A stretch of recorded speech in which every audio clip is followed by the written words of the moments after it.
সাবেক deputy speaker Shamsul হক টুকু, সাবেক আইসিটি প্রতিমন্ত্রী জুনাইদ আহমেদ পলক এবং ঢাকা বিশ্ববিদ্যালয় ছাত্রলীগের সাধারণ সম্পাদক তানভীর হাসান সৈকতকে গ্রেপ্তার করার কথা জানিয়েছে পুলিশ।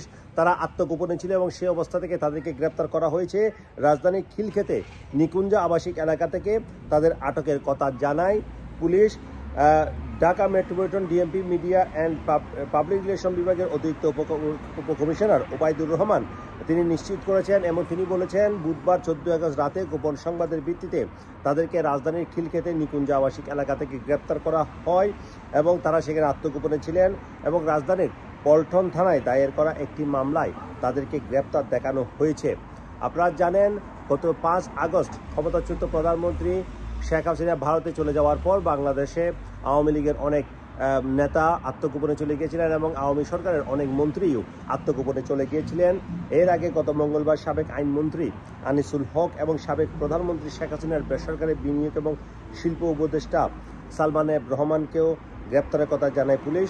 তখন ডিএমপির একটি খুদে বার্তায় বলা হয়েছিল, নৌপথে পালিয়ে যাওয়ার সময় সদরঘাট এলাকা থেকে আনিসুল হক এবং সালমান এফ রহমানকে গ্রেপ্তার করা হয়েছে এবং তাদেরকে বৈষম্য বিরোধী ছাত্র আন্দোলনের কর্মসূচি চলাকালে গত 16 জুলাই ঢাকা কলেজের সামনে সংঘর্ষে মোহাম্মদ শাহজাহান নামে এক হকার নিহত হওয়ার ঘটনায় দায়ের করা মামলায় গ্রেপ্তার দেখানো হয়েছে। এছাড়া তাদেরকে আজকে ঢাকা সিএমএম কোর্টে হাজির করা হয় এবং সেখান থেকে 10 দিনের রিমান্ডে চাওয়া হয় এবং সেই 10 দিনের রিমান্ডে আদালত শুনানি শেষে দুজনেরই 10 দিনের রিমান্ড মঞ্জুর করেছেন। এছাড়া এই যে শামসুল হক টুকু, জুনাইদ আহমেদ পলক এবং তানভীর হাসান সৈকত, তাদেরকেও কিন্তু একটি মামলায় গ্রেপ্তার দেখানো হয়েছে। যে মামলাটি দায়ের করা হয়েছে বলা হচ্ছে, বিভিন্ন সংবাদ মাধ্যমে যেটি এসেছে সেটি হচ্ছে পল্টন থানায় একটি মামলাতে তাদেরকে গ্রেপ্তার দেখানো হয়েছে।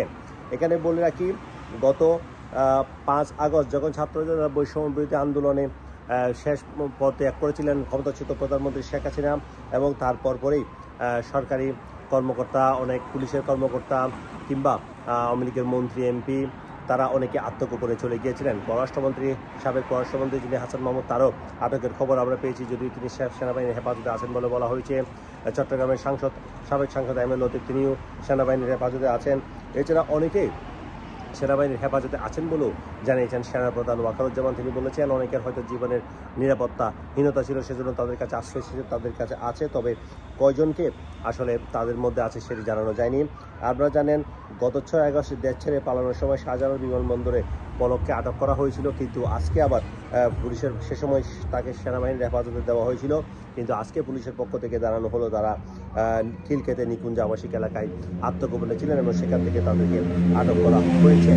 আপনারা জানেন, বর্তমানে ডক্টর ইউনূসের নেতৃত্বে অন্তর্বর্তীকালীন সরকার বাংলাদেশের শাসন ক্ষমতায় আছে এবং তারা রাষ্ট্র সংস্কারের কাজ করছে এবং সেক্ষেত্রে যারা বিগত আওয়ামী লীগ সরকারের সময় বিভিন্ন অন্যায়, অনিয়ম, দুর্নীতি, বিশেষ করে পাশাপাশি ছাত্র আন্দোলন চলাকালীন সময়ে হত্যা এবং নির্যাতনের ঘটনায় অনেকগুলো মামলা হচ্ছে। ইতিমধ্যে শেখ হাসিনা সহ সাবেক